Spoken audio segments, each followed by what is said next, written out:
In this video, you'll follow the touching story of Hester, a 78-year-old woman who, after the death of her husband, is convinced by her sons to move into a nursing home.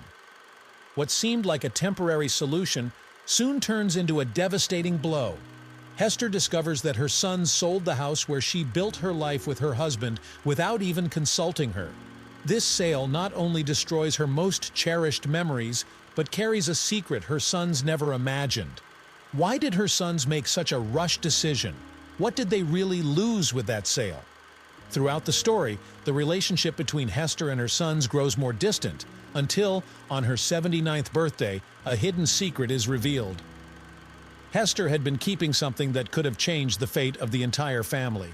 A hidden safe in the old house, filled with jewelry and money that her husband had accumulated as an inheritance for them. Now, that treasure is in the hands of the new owners. But what truly matters in this story? Will the sons finally understand the silent lesson Hester had carried for so long? And what will she reveal in her final moments that will forever change the way they see the true value of family? Get ready for a story of regret, reconciliation, and one final life lesson that will leave you reflecting until the very end. The hospital room was shrouded in a tranquil twilight. The only sound was the steady, almost monotonous rhythm of the heart monitor. Hester held Merrill's hand tightly, but there was no longer the strength of before. His skin, once vibrant and full of life, was now pale and cold to the touch. She felt the emptiness beginning to form in her chest, an overwhelming sensation that seemed to pull her into an endless abyss. Merrill had always been her pillar, her rock. They had built a life together, faced challenges, raised their children, and above all, loved each other deeply. The house they had raised from the ground with their own hands, brick by brick, was not just a building, but a symbol of the love and dedication they shared. Now, seeing him there, so fragile and vulnerable, Hester was flooded with memories. She remembered when he smiled at her, a smile that lit up her days, when he came home exhausted, but never failed to embrace her tenderly. Each memory was like a knife, cutting deeply, and at the same time, she clung to those memories as if they were the only thing keeping her from collapsing. He had fought against the illness with all the strength he had, but the body no longer responded. Their love, so immortal, was being cruelly challenged by mortality. Hester knew the moment was approaching, and the fear of losing Merrill was overwhelming. As he took his last breaths, his hand still holding hers, Hester felt life slipping away from the body she loved so much. His eyes slowly closed, and the heart monitor emitted a final long beep. The silence that followed was deafening. She did not cry immediately. She stayed there, holding Merrill's hand, looking at the now serene face of her husband. She felt completely empty, as if a part of her soul had been ripped away. She did not know how much time had passed until the nurses came to take his body. When she finally let go of Merrill's hand, a solitary tear ran down her face, marking the beginning of a grief she knew would never truly end. The days following Merrill's death passed in a blur. Hester could barely distinguish one day from another. The house they had shared for so many years now felt like an empty shell. Every corner, every piece of furniture brought memories of the man she loved. It was in this state of numbness that their children, Irvin and Clifford, began to talk about the possibility of her moving to a nursing home. It was not a suggestion made out of malice, but the pain in her chest intensified at the thought. Irvin, the eldest, sat next to her at the small kitchen table where so many family meals had been shared. Mom, we're worried about you. We don't think it's safe for you to stay here alone. Maybe the nursing home would be better, just for a while, he said, trying to sound kind. Clifford, more direct, jumped in right after. You can't take care of the house by yourself anymore, Mom. There you would have care, companionship, and we will always be around. Hester looked at both of them with tired eyes, feeling an even greater pain at realizing their urgency. It was as if, now that Merrill was gone, she had become a burden to them. The concern in their voices was real, but Hester could see beyond that. She saw the disguised relief, the cold practicality of those who need to move on, who need to continue with their own lives. The sacrifice of raising the children, maintaining the home, supporting Meryl in everything, seemed to have lost its value. She wanted to scream, to say that she was still capable, that she still had strength, but the words caught in her throat. How could she fight against this?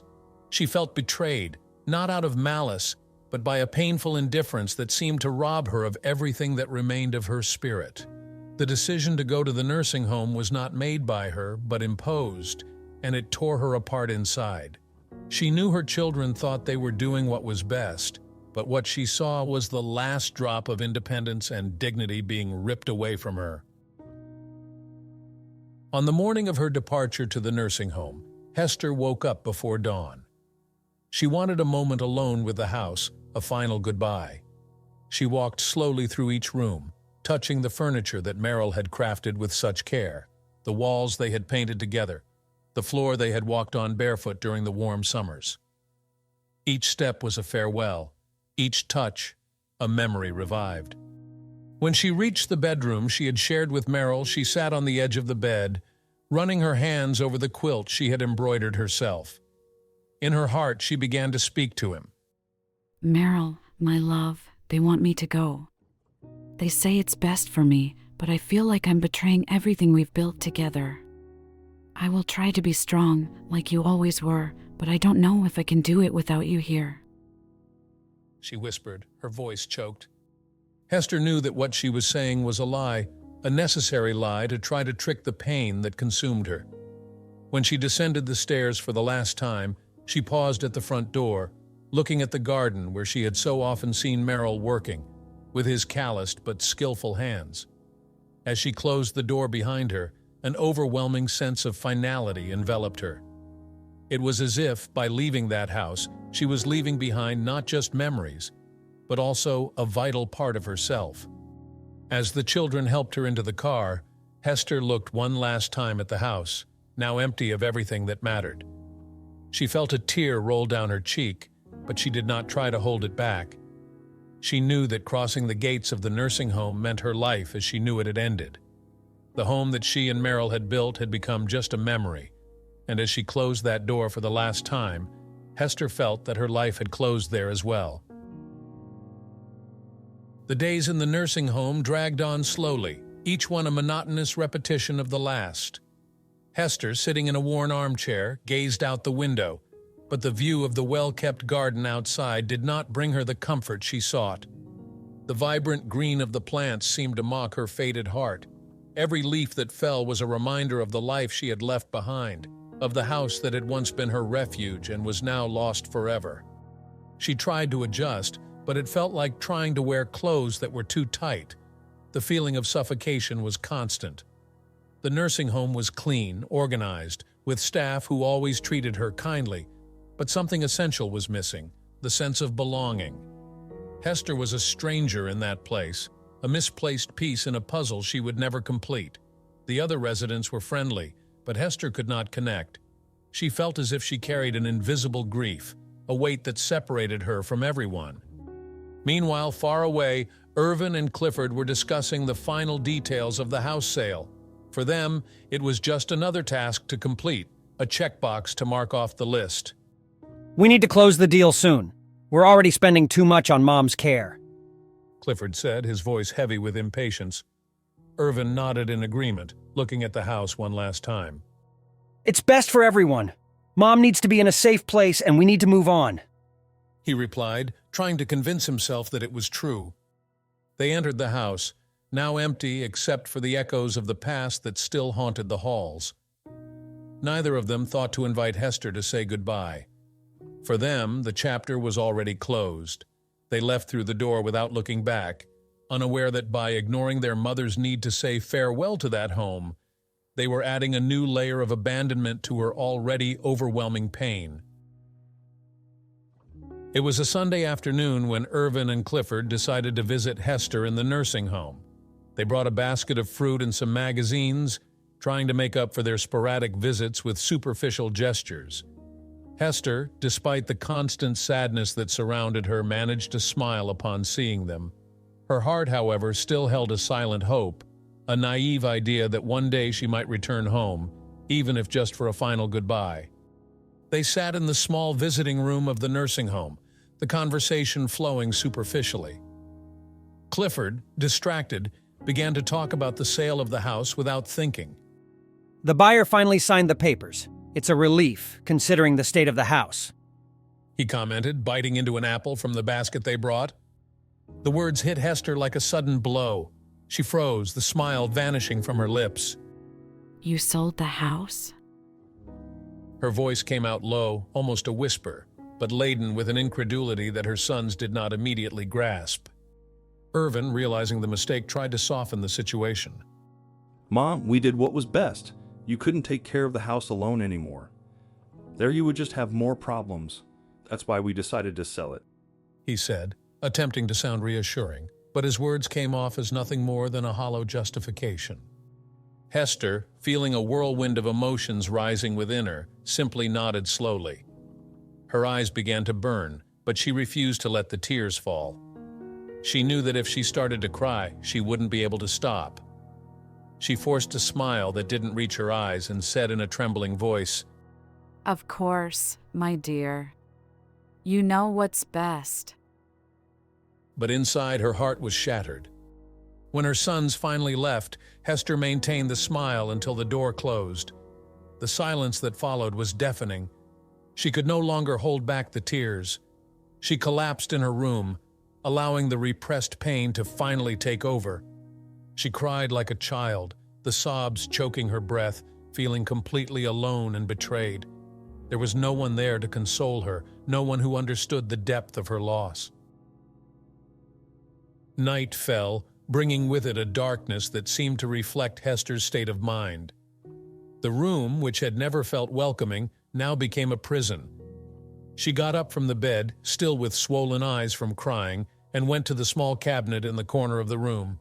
From there, she retrieved an old wooden box, one of the few things she had brought with her when she moved to the nursing home. She sat on the bed with the box in her lap and opened it with trembling hands. Inside were the most precious memories of her life with Merrill. Old yellowed photographs, letters he wrote to her when they were apart, and small objects they had collected over the years, a keychain from the beach trip they took in their first year of marriage, the pocket watch that Merrill wore every day, and even a dried rose petal from the first flower he gave her. Each item she pulled from the box brought a rush of memories so vivid that it felt as if Merrill were there beside her, whispering in her ear. The tears returned, but this time she didn't try to hold them back. She clutched Merrill's small pocket watch to her chest and cried, allowing herself to feel all the pain she had held back since learning of the house sale. The walls of the room seemed to close in around her, and the memories became unbearably real. Hester felt as if she were being crushed by a wave of sadness and loneliness that she could not shake off.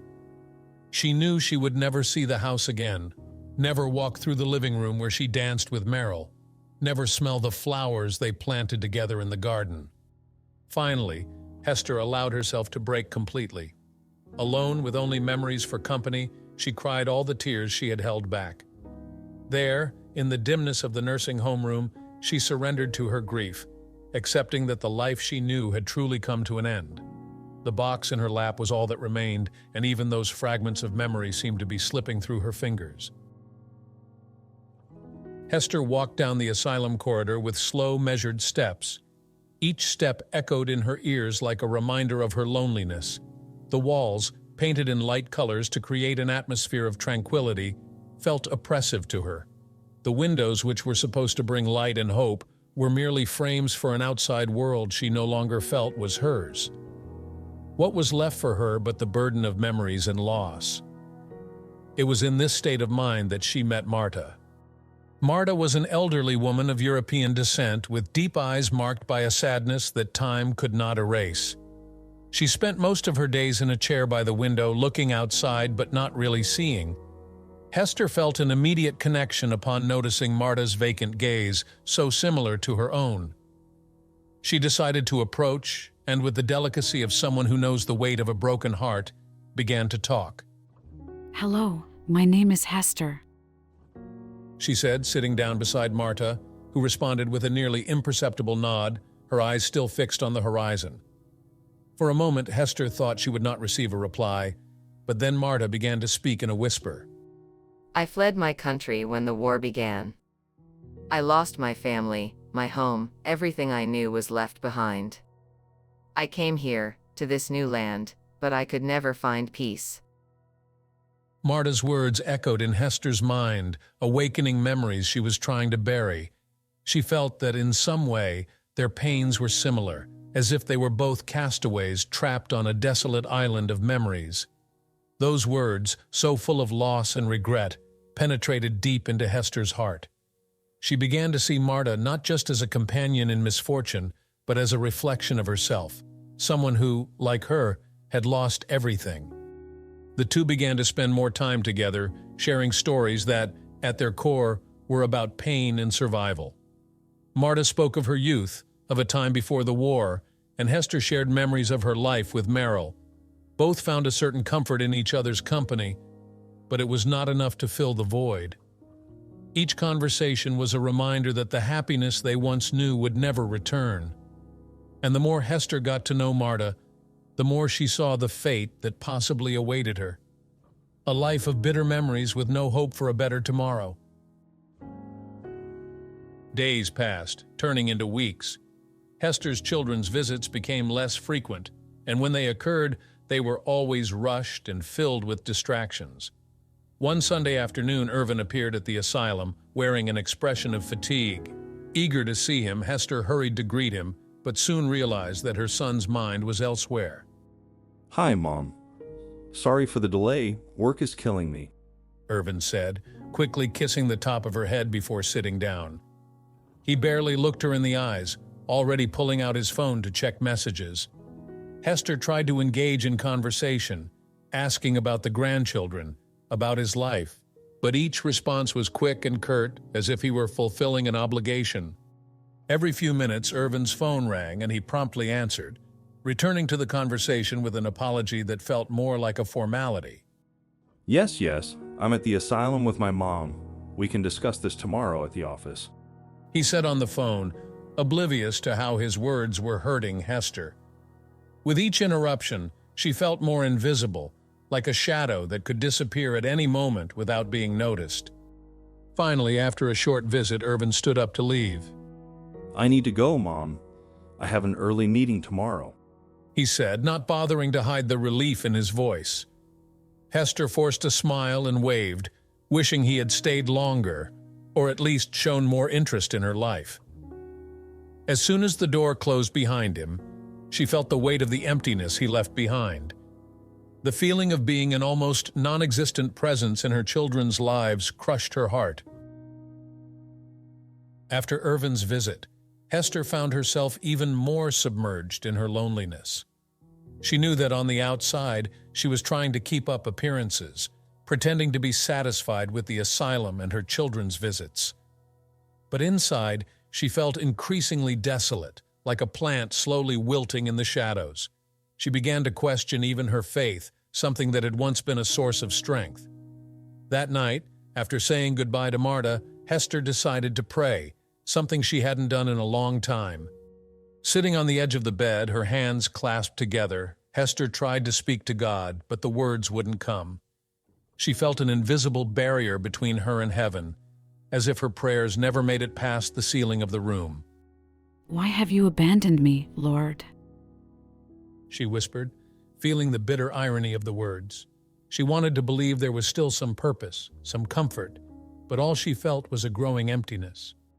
Tears began to fall, silent and unceasing, as Hester realized that even her faith was slipping away.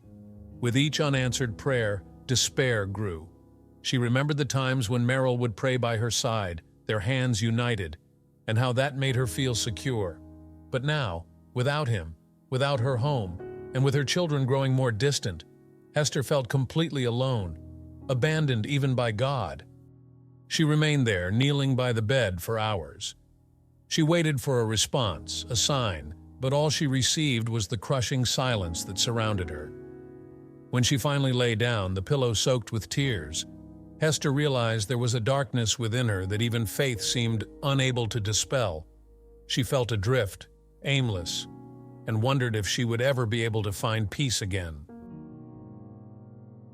Time seemed to drag painfully in the asylum, and Hester found herself increasingly trapped in a cycle of memories that invaded her thoughts, offering no respite. The memories of her life with Merrill, once a source of comfort, now became an obsession that consumed her days. She closed her eyes and almost automatically was transported back to the days in her old home. She saw Merrill entering through the door, that smile always lighting up the room, bringing flowers he had picked from the garden. She remembered how the scent of the flowers filled the room, mingling with the aroma of fresh coffee, and how those small surprises made her heart leap with joy. These images came with such clarity that it was as if she could touch them. She saw her children as toddlers, running around the house, their laughter echoing through the halls. Hester watched them playing in the yard, Merrill observing them with that look of quiet pride. Every detail was vivid, the sound of his footsteps on the wooden floor, the kettle whistling on the stove, the warmth of the sun streaming through the windows during summer afternoons. But with these memories came the pain. Each of those memories was like a sharp knife cutting deep, for Hester knew that those moments would never return. It was a constant torment, reliving the past knowing it was irretrievably lost. These memories no longer brought comfort. On the contrary, they made her existence in the asylum even more unbearable. She felt as if she was being crushed under the weight of what she had lost, unable to escape. The memories began to invade even her moments of wakefulness. During the day, she found herself staring into space, imagining Merrill sitting beside her, or waiting to hear her children's voices calling for her. Sometimes, when someone spoke to her in the asylum, Hester took time to respond, lost in the images of the past dancing in her mind. She could no longer clearly distinguish what was real and what was merely a product of her memories, as if she were living in two worlds at once, the cruel present and the unreachable past. That night, Hester went to bed feeling more exhausted than usual. She closed her eyes, hoping sleep would come quickly, but instead she was drawn into a dream that felt more real than anything she had experienced in months. In the dream, she was back in her old home. The walls were exactly as she remembered, the curtains gently swaying with the afternoon breeze. Merrill was there, standing in the hallway, smiling at her as he did in the old days. Merrill? She called, her voice echoing through the house. He waved to her, his warm smile inviting her to follow him. Hester felt her heart race, hope igniting within her chest. It was as if everything had been a nightmare, and now she was finally waking up to the reality she so desired. She began to walk toward him, feeling the familiar floor beneath her feet, but with each step she took, Merrill seemed to drift further away. Wait! Hester pleaded, trying to reach him, but her feet felt stuck to the ground. Suddenly, the house around her began to change. The walls started to crumble, the floor cracking beneath her feet. The garden outside, which she had loved so much, began to wither and disappear. Merrill reached out to her, but just as Hester was about to grasp his hand, he dissolved into dust, as if he had never been there. She woke up with a muffled scream, her heart racing uncontrollably in her chest. For a moment, she didn't know where she was. The asylum room felt strange, as if it belonged to someone else. Hester sat up in bed, sweat trickling down her forehead, desperately trying to cling to what remained of her memory of Merrill, but everything seemed to slip through her fingers. The sense of loss was overwhelming, and she realized, with growing despair, that even her dreams were becoming enemies, turning memories into nightmares of anguish. The next day, still shaken by the dream, Hester felt unable to face the usual routine of the asylum. She avoided the other residents, preferring to stay alone in her room, but the solitude became unbearable. It was only upon seeing Marta, sitting in the garden as usual, that Hester felt the urge to share what was in her heart. Marta was the only person who seemed to understand the weight of the past, the only one who could listen without judgment. Hester approached and silently sat down beside Marta. For a long time, neither of them said a word. It was as if they both knew that any attempt at trivial conversation would be futile in the face of the depth of pain they shared. Finally, Hester broke the silence, her voice low and trembling. Marta, I never told anyone about the safe. Marta turned her face toward her, surprised by the sudden confession. What safe, Hester? Hester closed her eyes, as if trying to shield herself from the pain that arose with the memories. Merrill and we hid a safe in the house. He always said it was to ensure that the family would be secure even after we were gone. There was money, jewelry, things he collected over the years. He was so careful, so concerned about the future. But now, all of that is gone. Marta squeezed Hester's hand, feeling the gravity of what she was sharing. The two began to cry together, their tears mingling in a silent lament. It wasn't just the material value that had been lost, but all the meaning behind those savings, the effort of a lifetime now out of reach. Hester felt as if the last tangible connection to Merrill had been destroyed, and the safe, which should have been a symbol of protection, now represented only the irreversible ruin of her dreams. As she held Marta's hand, Hester realized that while she found some comfort in the companionship of her friend, nothing could fill the void she felt. The memories that once brought her happiness now served only to remind her of what she had lost. She looked at Marta and, through her tears, saw the same despair reflected in her friend's eyes. She knew then that they were united not only by friendship, but also by the incurable pain of living in a world where the memories of the past were all that remained. Mornings at the asylum had become a monotonous routine, devoid of purpose for Hester. However, amidst the suffocating quiet of her daily life, there was a secret she kept hidden, a secret that weighed heavier on her heart with each passing day. The safe hidden in the old house, which once symbolized security and a future, now served as a bitter reminder of all that had been lost. She found herself thinking about it constantly, imagining the moment when Merrill, in his meticulous concern for the family's well-being, hid every penny, every jewel, intending to ensure that they would never lack for anything. Yet Hester knew that the children would never understand the real value of that safe. For Irvin and Clifford, the house was merely a property, an asset to be sold, a burden to be relieved. They did not see home as Hester did, as a tangible symbol of love, sacrifice, and the life that she and Merrill built together. And now, that safe, which contained more than just material wealth, was the last link she had to a past that felt increasingly distant. The idea of telling her children about the safe crossed her mind multiple times, but whenever she considered that possibility, something inside her resisted. Telling them would be like relinquishing what little power she had left, her voice, her dignity. It would mean allowing them, who had already taken so much from her, to take this last part of what she considered sacred as well.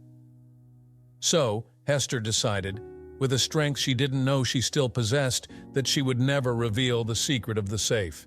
It was the last act of resistance she had left, the only thing she could still control in a life that seemed to be slipping through her fingers. Hester couldn't shake the thought that, for her children, money would just be that money. They wouldn't see the true meaning, wouldn't recognize the tears, the sweat, and the dreams that were embedded in every bill stored in that safe. She resolved that instead of handing over this secret to be treated with the coldness of a business transaction, she would keep it to herself, as a symbol of the love and dedication that she and Merrill had shared. This decision, though painful, gave her a strange sense of power, as if, in some way, she was protecting her husband's memory and what he cherished most. Days later, Irvin showed up for a visit, bringing with him an air of urgency and discomfort. It was clear he was there out of obligation, not desire. Hester, who had learned to read her children's expressions with painful accuracy, knew he was more concerned with fulfilling a duty than actually spending time with her. However, she smiled gently, as she always did, and invited him to sit down. As they talked, Irvin began to discuss the sale of the house, unaware of how deeply his words were hurting Hester. The new owners, Zoltan and Nadja, have started renovations on the house. I think they have big plans because they've already changed almost everything. I spoke with the realtor, and it seems even the garden will be redone. They want a more modern place, something that fits their lifestyle. Irvin said in a disinterested tone, as if he were speaking about something trivial. Every word that came out of Irvin's mouth was like a stab to Hester. The image of the house, her house, being dismantled by strangers was almost unbearable. The home that she and Merrill had built with so much love, now being altered and shaped to fit someone else's taste. The garden where they planted flowers together, where so many precious moments had been lived, was now going to become unrecognizable. Hester listened in silence, her eyes fixed on an indeterminate point ahead, but inside she felt as if she were dying all over again. The most painful part of it all was Irvin's tone of indifference. He couldn't see the destruction of what, for Hester, was a sanctuary, a place where every brick had a story, where every corner held a memory. To him, it was just a house being remodeled, nothing more. Hester knew that if she told him about the safe, the only outcome would be to see it treated in the same manner, as a mere practical matter, devoid of any emotional value. So, she merely nodded, keeping her true feelings hidden as a way to protect what was left of her wounded soul. Time at the asylum continued to pass inexorably, and Hester began to accept, with a mix of resignation and sorrow, that the safe would never be recovered. The sale of the house was final, and the new owners would never know what was hidden in the depths of that basement. For Hester, this meant that the last tangible connection to Merrill was lost forever. Still, she decided she would keep the secret until the end, even if it meant carrying the weight alone. She came to see the safe not as a lost opportunity, but as a symbol of what was truly important. Merrill had saved that money and those jewels with the intention of taking care of the family, but Hester understood that deep down, his true legacy was not material. It was the love, the care, the sacrifice they made together to build a life. It was the dignity he maintained, even in the toughest moments, and that now she sought to preserve in the only way she still could. This secret, which once was a source of anguish, was now transforming into a silent tribute to Merrill's memory. Hester knew that her children would never understand this. They would never look beyond the monetary value, never comprehend what was truly at stake. This realization heightened her pain, but it also solidified her decision. Hester felt that by keeping the safe a secret, she was honoring her husband's memory and all that he represented. The days at the asylum continued with their monotonous routine, but Hester clung to her decision like a shield, a form of resistance against the inevitable erosion of her identity and her memories. She knew that, in the eyes of her children and perhaps in the eyes of the world, this might seem like futile stubbornness, but for her it was the last line of defense. Hester accepted that she would never see the safe again, that the jewels and the money were forever out of reach. But more than that, she accepted that sometimes protecting the memory of a true love was worth more than any amount of money. And with this acceptance, Hester found a dark yet genuine peace amidst the chaos that had become her life. Time in the nursing home continued to drag on, and Hester watched with a growing weight in her chest the gradual decrease in her children's visits. In the beginning, Irvin and Clifford appeared with a certain regularity, but as the months passed, these visits became increasingly sparse, nearly non-existent. Hester knew their lives were full of commitments and responsibilities, but that did not ease the corrosive pain of feeling abandoned. Each absence was a cruel confirmation that she was being forgotten, not only by society, but by her own family. The feeling of invisibility intensified with each passing day. Hester felt as if she were slowly disappearing, like an old photograph that fades until only indistinct outlines remain.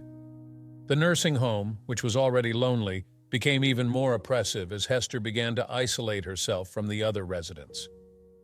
Previously, she made an effort to participate in daily activities, to maintain some semblance of normalcy, but now that felt futile.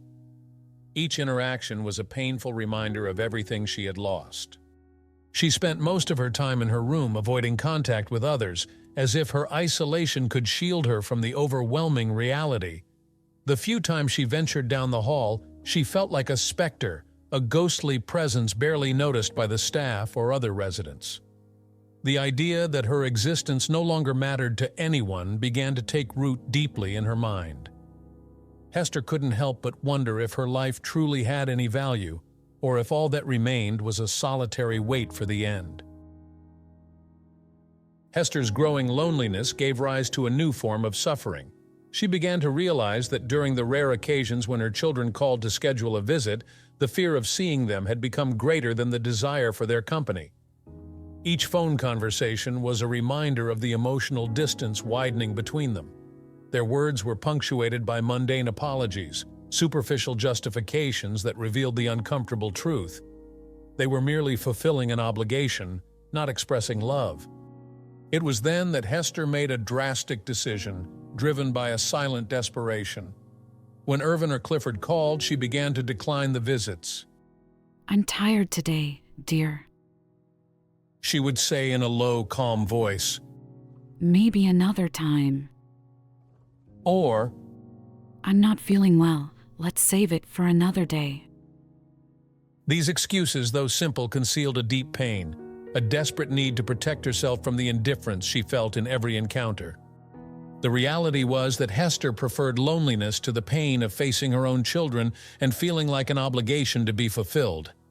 Each time she invented an excuse, a piece of her heart shattered, but it was a sacrifice she was willing to make to avoid the greater suffering of being treated with disinterest.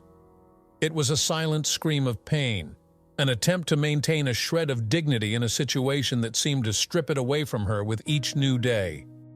Each refusal for a visit was like placing another layer of isolation around herself, a cocoon she hoped would protect her, but which only deepened her solitude. Deep down, Hester knew she was drifting further away from her children, but she saw no other way out. It was better to be alone than to face the painful reality that she no longer meant anything to those who should love her unconditionally. The days in the nursing home continued, and Hester's self-imposed isolation consumed her. Then one day, a small health incident brought everything to the surface. Hester suffered a slight fainting spell while walking down the hall. It was nothing serious, but the episode was enough to worry the staff, who promptly contacted Irvin and Clifford. The news that their mother had fainted generated an immediate reaction. The two rushed to the nursing home, concern etched on their faces, but there was no warmth in their gestures, only a practical urgency that hurt Hester more than any physical pain. As soon as they arrived, Irvin and Clifford began discussing what to do, as if they were talking about a business decision rather than their mother's health. She needs more care. Clifford said, his voice tense. Maybe we should hire someone to stay here full-time.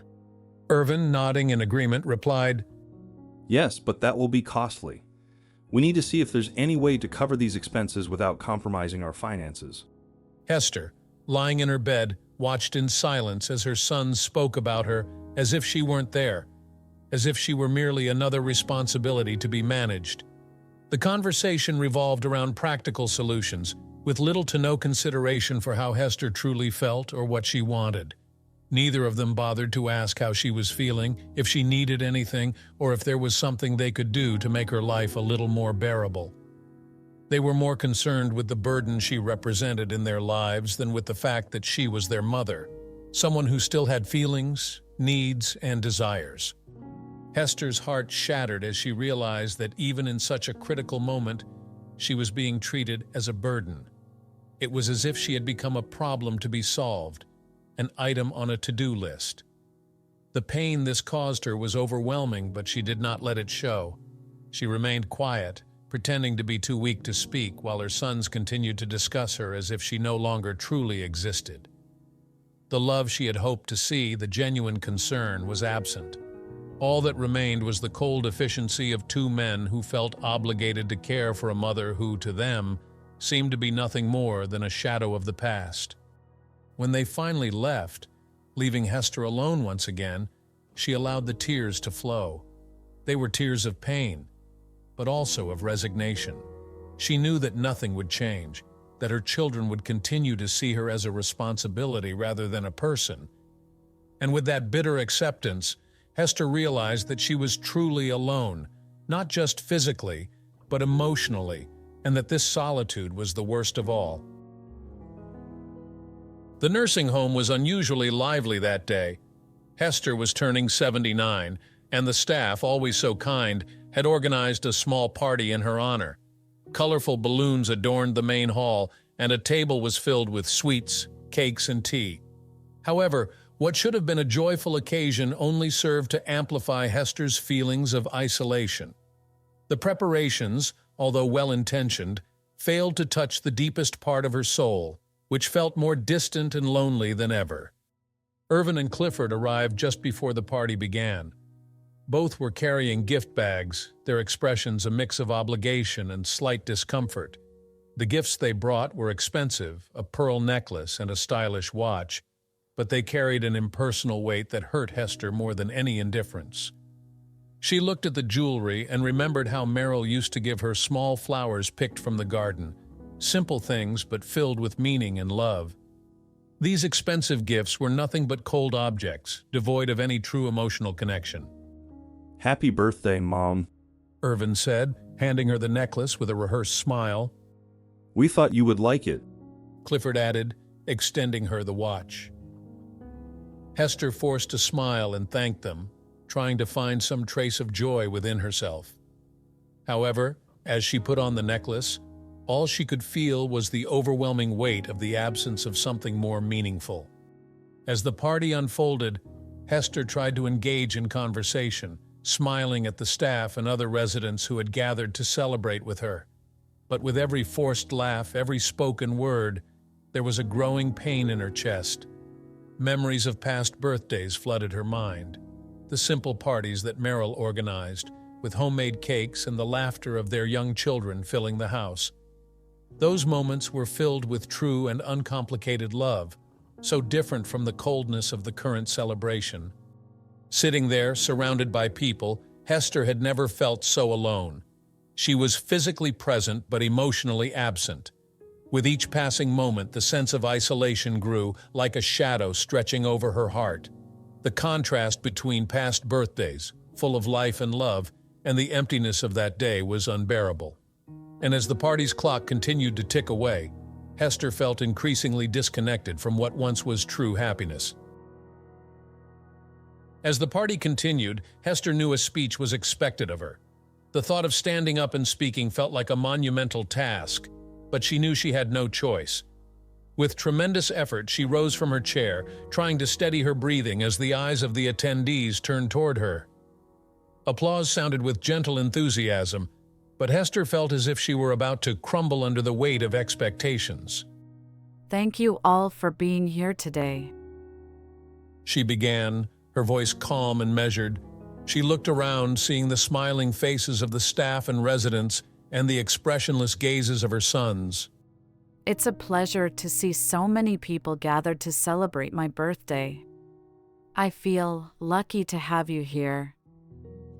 The words came from her mouth as if programmed, lacking any real connection to what she was feeling. But then, as she spoke, her voice began to tremble. Memories of the past came flooding back, invading her mind like a deluge. She recalled the birthdays when Merrill made sure to wake her up with a special breakfast, the playful moments with their young children, the times when she felt truly loved and understood. Those memories began to intertwine with the pain she felt now, surrounded by familiar faces, yet devoid of any true emotional bond. When I think of the birthdays I spent with my husband, Merrill, Her voice broke and she felt tears threatening to fall. everything felt so different. There was love, there was laughter. There was a sense that I mattered, that my presence meant something. She looked at Irvin and Clifford, her eyes welling with tears she could no longer contain. But now I feel so alone, even when surrounded by people. Tears began to fall, uncontrollable. What happened to our family? What happened to the love we shared? Where did it all go? Hester knew she was exposing herself, revealing more than she wanted, but she couldn't stop. Did we, at some point, forget what truly matters? Did we forget what it means to be a family, what it really means to love someone? The hall fell into an uncomfortable silence. Hester felt fragile, as if she were on the verge of breaking in too. But instead of retreating, she pressed on, her voice now weak but determined. I don't want expensive gifts. I don't want parties. I just want to feel that I matter to you. I want to feel that, even if just for a moment, we are still a family. The silence that followed Hester's speech was heavy, almost palpable. Irvin and Clifford looked shocked, taken aback by the depth of suffering their mother had just revealed. The discomfort was evident on their faces, but before either of them could react, Hester felt a wave of exhaustion wash over her. She no longer had the strength to keep up the facade, and with a heavy sigh, she let slip the secret she had kept for so long. There's something you don't know. She began, her voice trembling. In the house, there was a safe. Merrill and I hid a safe in the basement. He always said it was to secure our future, to ensure that you would never have to worry about money when we got older. But you sold the house without even asking, without even thinking that there might be something important there. Irvin and Clifford exchanged looks of shock, the magnitude of what Hester was saying starting to sink in. You never asked me about the house, never cared to know if there was something there that meant more than just bricks and wood. Hester shook her head, deep sadness in her eyes. Now, that safe, that security, is lost. And with it, you've lost more than just money. You've lost the chance to honor what Merrill worked so hard to protect. The look of shock on Irvin and Clifford's faces was almost comical, but for Hester there was no humor in the situation. What truly hit them was the late realization that in their rush to move on, to rid themselves of a burden, they had overlooked the depth of their mother's suffering. It wasn't just the safe that was lost. It was the opportunity to show her that they still cared, that they still saw value in what she considered sacred. Hester watched their reactions with a mix of sadness and resignation. She knew this revelation would not bring peace, but merely more regret. Perhaps it was too late to change things, too late to salvage what had been destroyed. But still, she felt relieved to have spoken the truth, to have shown them the gravity of their actions, even if it brought more pain. It was a wound that would never heal, but at least the truth was finally exposed.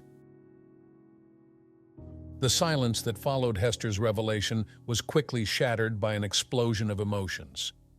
Irvin and Clifford stood frozen for a moment, trying to process what they had just heard. When they finally found their voices, what began as a murmur of disbelief soon escalated into a heated argument. How could you not tell us this before? Irvin shouted, turning to Clifford. We should have never sold the house. It was a hasty decision, and look what's happened now. Clifford, feeling attacked, didn't hold back. Me? You agreed to the sale just as much as I did. Don't try to put this all on me. If you had talked to Mom earlier, maybe we would have known about the safe. The tension between the brothers, previously simmering, was now boiling over. Their words were laden with resentment, each sentence an attempt to blame the other for the mistake made. The argument quickly turned bitter, revealing old wounds that had been hidden for far too long. You've always been like this, Irvin. Clifford spat, his voice thick with bitterness. Always thinking you know what's best, always the perfect son. But look what your arrogance has cost us. Irvin didn't back down. And you, Clifford? Always so quick to push responsibilities onto others. Can't you accept that you're to blame too? That you messed up as well? The tone of the accusations grew sharper, each word a knife cutting deeper. Hester, who had initiated the argument in stunned silence, now felt the family bond disintegrating before her eyes. She watched the scene unfold, unable to intervene, her heart breaking with each accusation hurled between her sons. This argument wasn't just about the house or the safe. It was a release of years of unresolved hurts, of resentments that had built up over time. Hester realized that what was at stake wasn't just the loss of money, but the very essence of the connection that once held her family together. She couldn't shake the feeling that the bond between them was unraveling irreparably, and that, in some way, her failure to maintain this unity was also part of the blame. As the brothers continued to argue, Hester sat silently, her mind drifting away from the turmoil before her. She looked at her sons, now adults, and saw in them the same boys who used to run through the yard of their old house, shouting and playing without a care in the world. How had everything changed so much? At what point did they lose the essence of what it meant to be a family? Hester's thoughts began to turn to the true nature of the inheritance that Merrill had left for them. The safe, with all its contents, was valuable, but that wasn't what truly mattered. Merrill wasn't just trying to secure a financial future for his children. He was trying to preserve the love, unity, and respect that had always been the pillars of that home. But seeing her children now, Hester realized that the true inheritance, the one that Merrill held dear, had been entirely overlooked. Her battle, she realized, had been lost long before the house was sold. The error wasn't in the real estate transaction, but in her children's failure to understand what truly mattered. They never grasped the value of things that couldn't be bought or sold, things that didn't fit in safes, but that were carried in the heart. Hester felt a deep sadness as she recognized that, despite all her efforts, the values that she and Merrill tried to instill in their children had been devalued over the years. This acceptance brought with it a silent pain, but also a grim clarity. Hester now understood that Merrill's true legacy wasn't in material possessions, but in the lessons of love and respect he had tried to impart, lessons that, tragically, seemed to have been forgotten. She looked at her sons with newfound understanding, knowing that what had been destroyed over the years couldn't be rebuilt with money or possessions, but only with the rediscovery of the lost love and respect. And that, she feared, was a journey they would have to take on their own. The argument between Irvin and Clifford finally came to an end, not due to a lack of things to say, but from the exhaustion that washed over them both. The silence that followed was heavy, laden with everything that had gone unresolved. Clifford, still reeling from Hester's revelation, made a sudden decision, driven by desperation. I'll fix this, He said, a desperate determination in his voice. Without waiting for a response, Clifford rushed out of the asylum, leaving Irvin and Hester behind. He drove to the old family home, now occupied by Zoltan and Nadja. Along the way, his mind spun with frantic thoughts about how he could fix the mistake, about how he could get the safe back and perhaps restore some of what had been lost. When he finally arrived, he parked the car with a screech and hurried toward the door.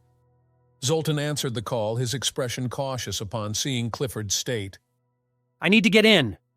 Clifford said bluntly, urgency clear in his voice. There's something in the basement that belongs to my family. A safe. A hidden safe. I need to get it back. Zoltan and Nadja exchanged glances, clearly uncomfortable with Clifford's plea. We already found the safe.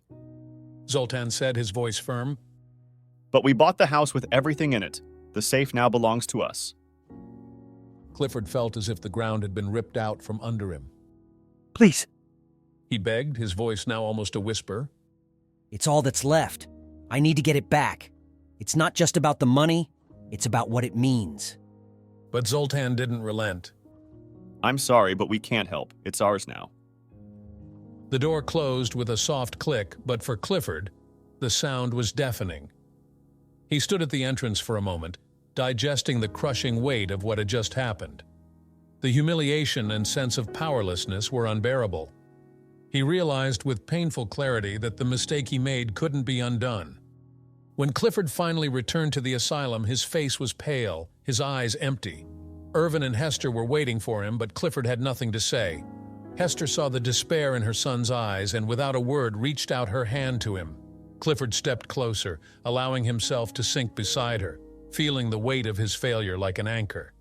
Hester welcomed him with a look that reflected her own pain and acceptance, understanding that at that moment there was nothing left to do but accept what had been lost. Not just the safe, but the time, the opportunities, and perhaps the very essence of family. Clifford stood by Hester for a while, the silence between them heavy but necessary. Irvin, who had remained in the room during his absence, observed the scene, unsure of how to approach. The devastated look on Clifford's face, combined with Hester's calm and resigned gaze, made Irvin realize the depth of what had happened. Finally, Clifford broke the silence, his voice low and hoarse.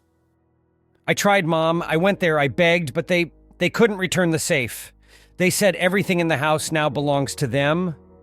The words felt heavy as lead, and Clifford looked away, unable to face his mother. He felt humiliation and defeat like never before. It was clear to him that there was nothing more to be done, that the mistake made was irreversible. Irvin, who had until then maintained a tough facade, began to crumble internally. He realized that, like Clifford, he was partly responsible for what had happened. Guilt spread between the two brothers, creating an atmosphere of tension and sadness. They stood there in front of their mother, unsure of how to ask for forgiveness. The enormity of what they had lost, not just the money, but the true connection with Hester, weighed heavily on them. Clifford tried to speak again, but guilt prevented him from forming coherent sentences. We messed up so much, Mom. I don't know how to fix this. His words came out shaky, reflecting the pain and despair he felt. Irvin, unable to bear the weight of the silence, stepped forward and finally spoke. Mom, I'm so sorry. We didn't think about the consequences. We did everything wrong, and now we don't know how to deal with it. The tension in the room was palpable, and Hester, watching her sons, saw in them not just men, but the same boys she had raised, lost and regretful. She knew that, despite all the pain she felt, she needed to handle this in a way that could bring some form of peace to them all. The sons, unable to find a way to express their remorse adequately, hesitated, afraid to meet their mother's gaze, which now seemed more a reflection of what they had destroyed. Looking at her sons, Hester felt the weight of the years and recent events on her shoulders. However, instead of drowning in resentment, she realized there was no more time for hurt feelings. She knew that if she wanted any peace in the remaining years of her life, she needed to forgive them. But she also knew that this forgiveness had to be genuine and at the same time a lesson. My dear ones, She began, her voice soft yet firm. I forgive you. But you need to understand something very important. What has been done is done. There is no way to undo what happened, and you will have to live with it. But that doesn't mean we have to let this pain define us. Hester took a deep breath, feeling the energy she still had flow through her as she spoke directly to the hearts of her sons. You need to learn to take care of one another, to value what truly matters. The safe, the money, all of that is just a part of what has been lost. What has truly been destroyed cannot be fixed with money or possessions. It is the time we wasted, the words left unsaid, the love we failed to show. That is what hurts the most. Irvin and Clifford stood in silence, absorbing each word. Hester's forgiveness was a balm, but also a challenge. She was challenging them to be better, to overcome the failures that had brought them to this point. Both knew they had much to reflect on, and that the road ahead would be difficult, but it was an opportunity to rebuild what could still be saved. Hester saw the sadness in her son's eyes, but also a new understanding. They finally comprehended that the true treasure was not the lost safe, but the family they had neglected. She knew that, even though time could not be reclaimed, there was a chance for the future to be different. And this chance, though late, was something she could feel grateful for. From that day on, the relationship between Hester and her sons began to change. Irvin and Clifford started visiting her more often, not with the pretense of repairing the irreparable, but with a sincere desire to be with her, to make peace with the past. There were no more expensive gifts or attempts to make up for what had been lost. They now understood that presence was what mattered. The visits became a ritual of reconciliation, though marked by the melancholy of what could have been. Hester, already weakened, welcomed her sons with renewed affection, but not without the awareness that lost time had left deep scars.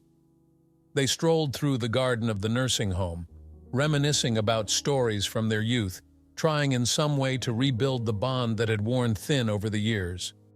Despite their efforts, there was always a shadow over these moments, a sadness that could never be completely dispelled. Hester felt at peace with herself, accepting the reality that many things could only be partially repaired. Her sons also recognized this, but with each visit they tried to be better, more present, in the hope that somehow they could alleviate some of the pain they had caused. Time, though cruel in its constant march, allowed them to grow closer again, even if incompletely. Hester was aware that her life was nearing its end, but she felt that this late reconciliation, however imperfect, was the best gift she could have received. And as her sons, day by day, tried to rebuild the ties they had neglected, Hester found a certain solace in accepting that sometimes even broken things can hold value if treated with love and care. The reconciliation, though bittersweet, brought a bit of peace to Hester in the days that remained. She knew that the love between them still existed, even if it had been buried under layers of mistakes and regrets. And with this realization, Hester was finally able to find some tranquility, knowing that while the past could not be changed, the future, at least, had a chance to be lived with more understanding and love. Months had passed since the late reconciliation, and time, relentless in its march, continued to exact its toll on Hester. She was now very frail, her body increasingly delicate, but her mind remained sharp, navigating a sea of memories and reflections. Hester spent most of her days in bed, watching the asylum's garden through the window. The vibrant green of the plants was a painful contrast to her own condition, but she found a certain solace in the tranquility that nature provided. Marta, the old friend who had shared so many moments and confidences with Hester, visited her daily. The two women, united by their losses and pains, had built a friendship that transcended words. On a particularly sunny afternoon, Hester felt that the moment to say goodbye was approaching. Marta, sensing the change in her friend, sat by her bedside, holding her hand with the familiarity of someone who had already shared countless deep and painful conversations. It's almost time, isn't it? Marta asked, her voice laden with a sadness that didn't need to be expressed in tears. Hester nodded slowly, feeling the weight of each word that still needed to be said. Yes, Marta. I think I'm ready to go. I finally found some peace, even if it came so late. Hester knew there was no more time for hurts or regrets. Over the past months, she had reflected deeply on her life, on the choices she had made, on the love she had shared with Meryl, and on the mistakes and successes they had experienced together. Now, on the brink of the end, she felt strangely at peace with everything. Marta, we've both been through so much, so many losses. But I think the most important thing is to accept the things we cannot change. Marta agreed, squeezing Hester's hand more tightly, feeling the warmth of the friendship that had sustained them during this time. You're right, Hester. We spend our lives trying to fix everything, but some things simply cannot be repaired. We have to find a way to live with that, to find peace amidst the chaos.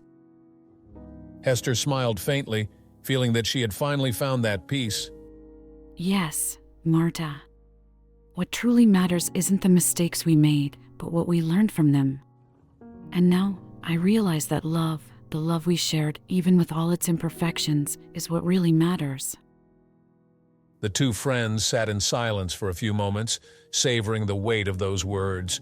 They knew this was the end, but they also knew they had found something precious in their friendship, a mutual understanding, a silent comfort. Hester bid farewell to Marta with a glance, a look that said everything that needed to be said, and Marta, fighting against tears, kissed Hester's forehead, knowing she would never have another chance to express her gratitude for the friendship they had shared. A few days later, Hester grew even weaker.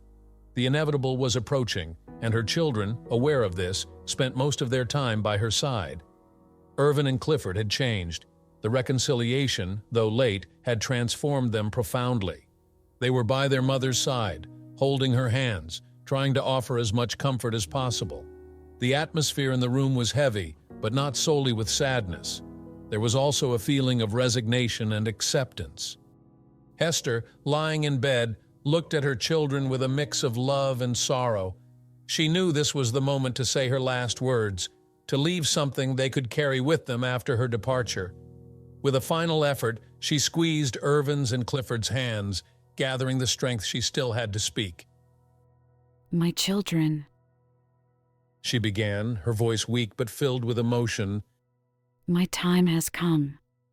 But before I go, I want to ask one last thing of you. Irvin and Clifford leaned in closer. Every word she spoke was precious, every phrase a treasure. Take care of each other. Learn from the mistakes we made.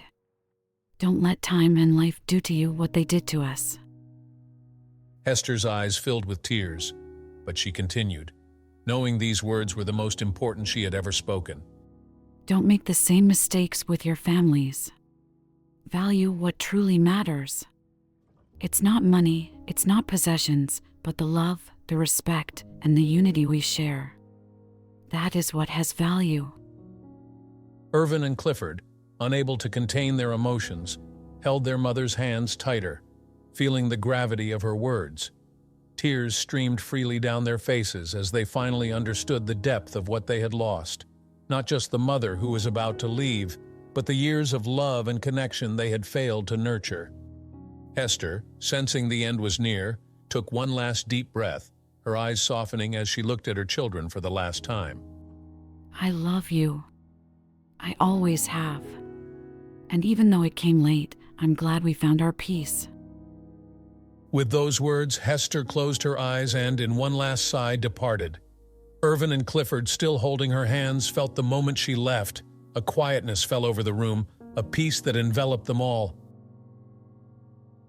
Hester's death left a profound void in Irvin and Clifford's lives. Both felt devastated by grief, yet also determined to honor their mother's memory in a meaningful way. Hester's words on her deathbed echoed constantly in their minds, driving them to act according to her final wishes.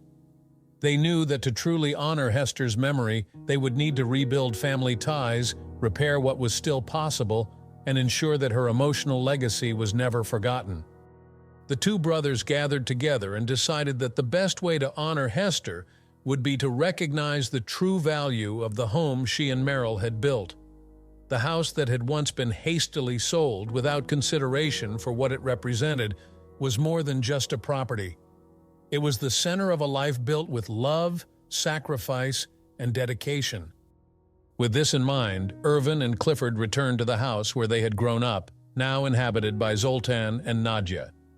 They explained their story and why they were there, not to reclaim the vault or anything material, but to honor their parents' memory.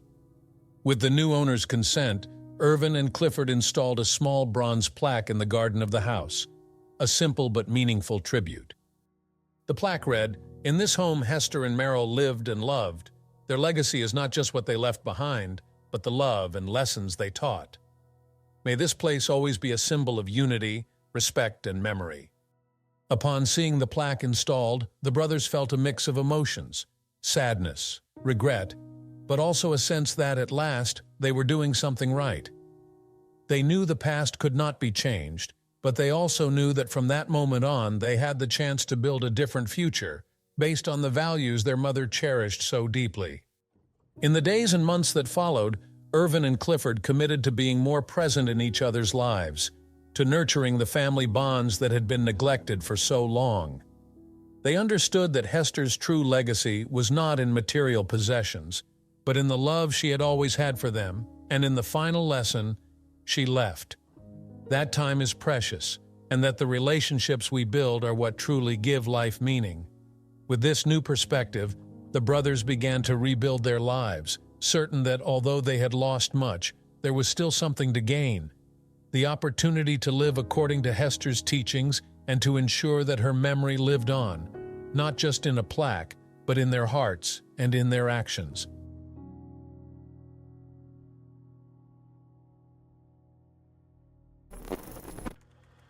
Hester's story shows us that the true value of life isn't in material things, but in the connections we build and the love we leave behind. Her sons, though late in their regret, learned that lost time cannot be recovered, but there is still room for reconciliation and change. And you? Are you taking care of the most important bonds in your life before it's too late? Don't forget to subscribe to the channel, turn on the notification bell, and leave a like. Share your thoughts in the comments, and for more touching stories, click on the final card to watch the next video. Thank you for watching.